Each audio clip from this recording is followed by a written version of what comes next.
Lu ngerasa gaji tiap bulan kayak cuma numpang lewat? Baru tanggal muda, tanggal tua udah ngos-ngosan lagi? Nah bro, mungkin saatnya lu belajar yang namanya frugal living. Hidup hemat, tapi tetap bisa kaya. Bukan kaya dalam artian pelit ya, tapi kaya beneran. Finansial aman, waktu fleksibel, hidup lebih tenang. Penasaran gimana caranya? Mari kita bahas.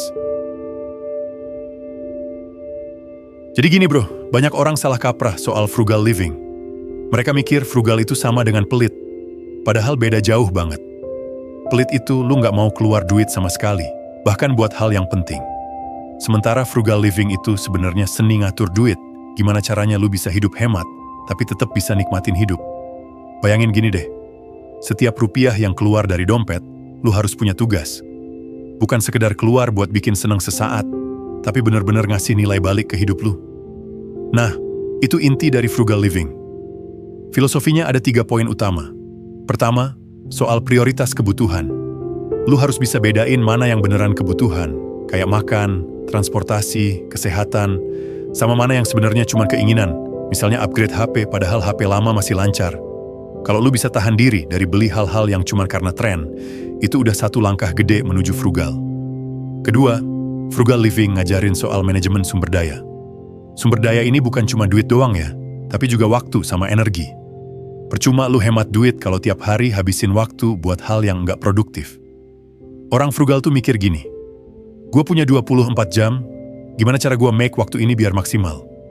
Jadi bukan cuma dompet yang hemat, tapi juga tenaga sama pikiran. Ketiga, ada soal investasi ke masa depan. Frugal living itu nggak berarti lu nabung doang sampai kikir, tapi lebih ke gimana lu bisa pakai duit buat hal yang bikin hidup lu lebih gampang di kemudian hari. Misalnya, lu milih buat nggak nongkrong tiap malam, tapi duitnya dialihin ke investasi reksadana, atau buat ikut kursus yang ningkatin skill lu. Sekarang mungkin kelihatan ngirit, tapi nanti hasilnya bisa bikin lu lebih bebas secara finansial. Nah, yang menarik adalah, frugal living ini nyambung banget sama gaya hidup minimalism. Minimalism ngajarin kita buat hidup cukup dengan yang esensial, sedangkan frugal living fokus ke cara ngatur duitnya. Kalau dua hal ini dipadukan, hidup lu bisa lebih simple, lebih lega, dan lebih tenang. Jadi intinya, frugal living bukan cuma soal ngurangin pengeluaran, tapi soal bikin hidup lebih berkualitas. Lu jadi punya kontrol penuh atas keuangan, nggak gampang kebawa arus konsumerisme, dan akhirnya bisa merdeka secara finansial. Itu kenapa orang sering bilang, frugal living itu hidup hemat tapi kaya. Karena lu kaya bukan cuma duit, tapi juga kaya waktu, kaya pengalaman, dan kaya kebebasan. Sekarang kita bahas bagian paling seru, yaitu gimana cara praktis ngejalanin frugal living. Karena jujur aja, kalau cuma teori doang, hidup hemat itu gampang diomongin, tapi susah banget dipraktekin. Jadi gua kasih breakdown yang bisa lu coba langsung. Pertama, jangan kebawa lifestyle inflation. Ini penyakit paling umum. Gaji naik, bukannya nabung makin banyak, malah gaya hidup ikut naik. Tadinya makan warteg cukup, sekarang maunya ngafe tiap hari. Tadinya HP mid-range udah oke, sekarang harus iPhone terbaru biar nggak ketinggalan. Nah, ini jebakan. Orang frugal itu kalau penghasilan naik, dia nggak buru-buru naikin gaya hidup, tapi naikin tabungan dan investasi. Jadi yang berubah bukan gengsi, tapi masa depan. Kedua, bandingin harga dan pilih kualitas. Lu jangan males cek harga, apalagi buat barang yang sering dipakai. Tapi ingat, hemat bukan berarti asal murah. Mending beli barang agak mahal tapi awet, daripada murah tapi cepet rusak. Misalnya sepatu. Beli sekali yang tahan 3 tahun itu lebih hemat daripada beli murah tiap 6 bulan sekali. Ini namanya value for money. Ketiga, alokasi dana ke tabungan sama investasi. Jangan cuma mikir hemat sama dengan nyimpen duit di bawah bantal. Duit harus diputar bro. Bikin pos keuangan jelas. Ada buat kebutuhan harian, ada buat dana darurat, dan ada buat investasi. Sekecil apapun penghasilan, kalau lu disiplin, hasilnya gede. Frugal living intinya bukan nahan duit mati-matian, tapi bikin duit kerja buat lu. Keempat, belajar DIY alias do it yourself. Banyak hal yang sebenarnya bisa lu lakuin sendiri tanpa bayar orang. Misalnya, masak makanan simple daripada tiap hari beli makan.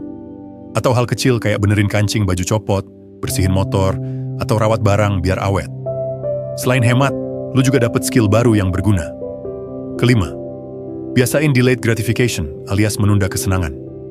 Ini agak susah, tapi efeknya gede banget. Contoh gampang, Lu pengen banget beli sneakers baru, padahal masih ada 2 pasang yang layak. Nah, orang frugal bakal nahan dulu, dan duitnya dialihin ke hal lebih penting. Nggak harus forever nahan diri, tapi timing itu kuncinya. Lu rela sabar sekarang, buat dapat kebebasan yang lebih gede nanti. Keenam, atur konsumsi hiburan dengan bijak. Frugal living nggak berarti lu jadi biksu yang nggak boleh seneng-seneng. Tapi pilih hiburan yang nggak bikin kantong jebol. Nonton film di rumah pakai streaming bareng temen bisa sama serunya kayak nonton di bioskop. Piknik di taman kota bisa lebih bikin fresh daripada nongkrong di mall tiap minggu. Intinya, cari kesenangan yang low cost tapi high impact.